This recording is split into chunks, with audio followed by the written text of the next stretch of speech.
नमस्कार, श्री स्वामी समर्थ सर्वांना. मी आहे रुपाली आणि आपला आणखीन एका नवीन व्हिडिओमध्ये सर्वांचं मनापासून खूप खूप स्वागत आहे. तर आज आहे गुरुवार आणि खूप दिवसांनंतर आज मी हा व्लॉग करतेय. जवळपास 3 महिने व्हायला आले मी व्हिडिओ केलेला नाही किंवा अपलोड केलेला पण नाहीये. तर त्याचं रिझन ही तसंच आहे, तर ते मी तुम्हाला पुढे सांगेलच. पण तत्पूर्वी तुम्हाला आज समजलंच असेल बॅकग्राऊंडनी की आज माझा हा व्लॉग काय आहे तो.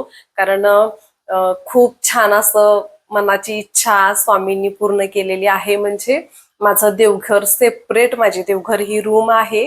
तर ते देवघर कसं आहे, काय आहे, तिथे मी काय काय केलंय, तर हे मला तुमच्यासोबत शेअर करायचं आहे. तर म्हणून हे माझं देवघराचा आज व्हिडिओ मी करणार आहे. तर माझं देवघर कसं आहे तर हा शेवटपर्यंत व्हिडिओ बघायला अजिबात विसरू नका. जास्त उशीर न करता व्हिडिओला सुरुवात करूया. चला तर मग. तर सुरुवात आपण पायऱ्यांपासून करूया.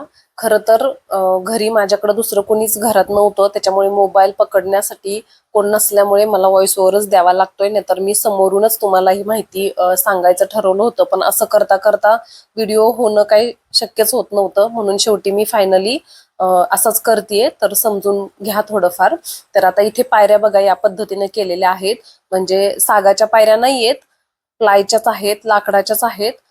पण मग डोक्यात खरं तर अजिबात नव्हतं का या पद्धतीनं देवघर होईल किंवा करायचं आहे. तर ते कधीतरी मी तुम्हाला सांगेल काय झालं. आणि अचानक अशा पायऱ्या किंवा असं देवघर माझं झालेलं आहे. पण खूप सुंदर असं झालेलं आहे. भरपूर लांब लचक आणि एकदम ब्रॉड अशा लांबीला पण आणि रुंदीला पण अशा पायऱ्या छान अशा आहेत. तर हे सनमाईक असं लावलेलं आहे. प्लाय आहे, भरपूर असा प्लाय लागला मंदिरासाठी. आणि दोन साईडला 2 पायऱ्या जशा तुम्हाला दिसल्या त्या पद्धतीनं केलेला आहे. त्याला व्हाईट सनमाईक लावलेला आहे, त्याच्यामुळे तो लुक एकदम छान असा दिसतोय. आणि एक साईडला अशी काच लावलेली आहे आणि त्याला छान असा गायत्री मंत्र त्याच्यावरती लिहिलेला आहे आणि इतकं सुंदर असं दिसतं.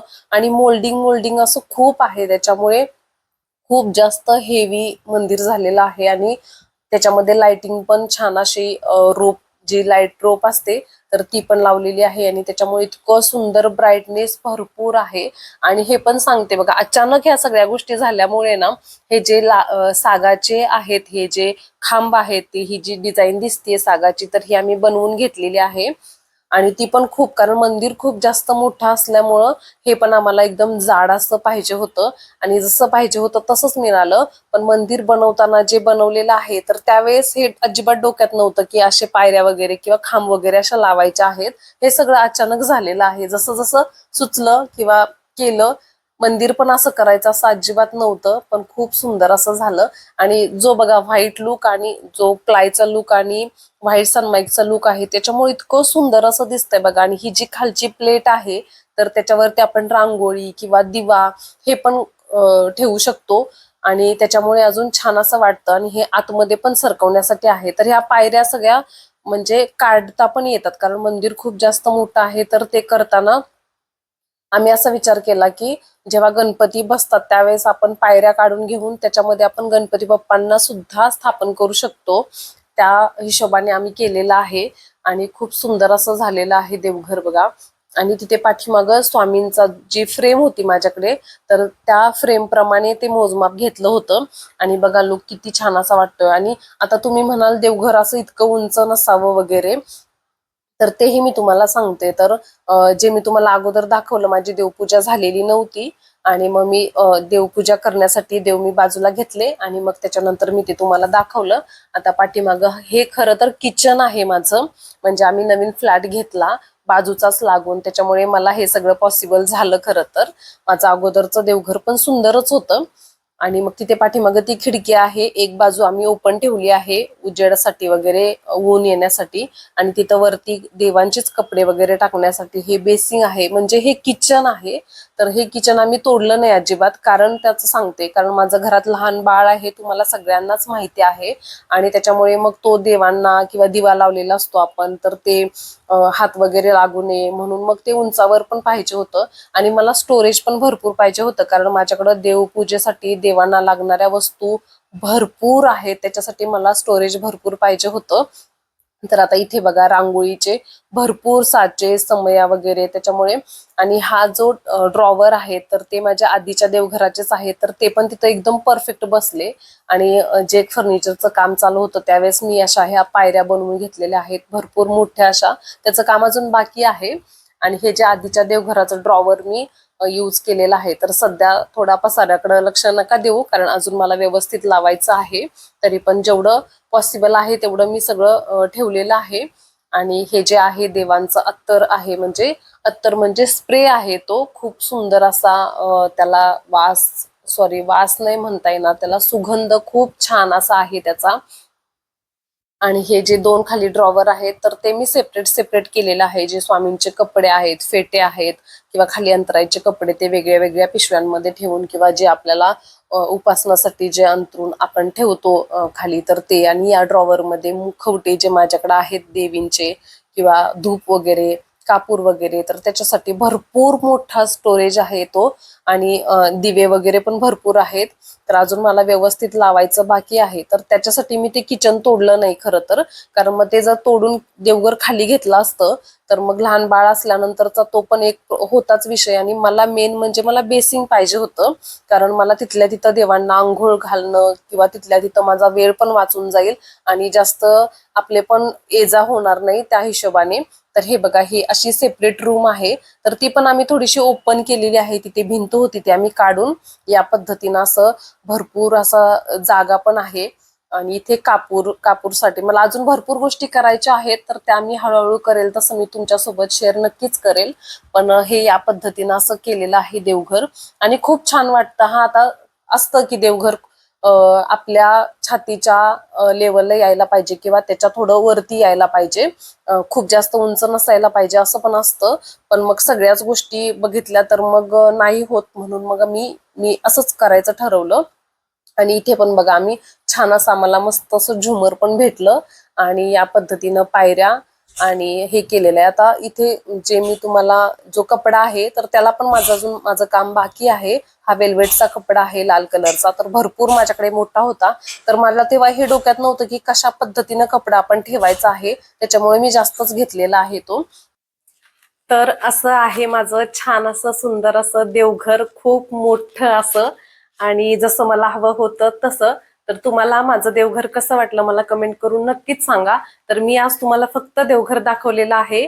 देवांची मांडणी वगैरे त्याचा मी वेगळा व्हिडिओ नक्कीच करेल.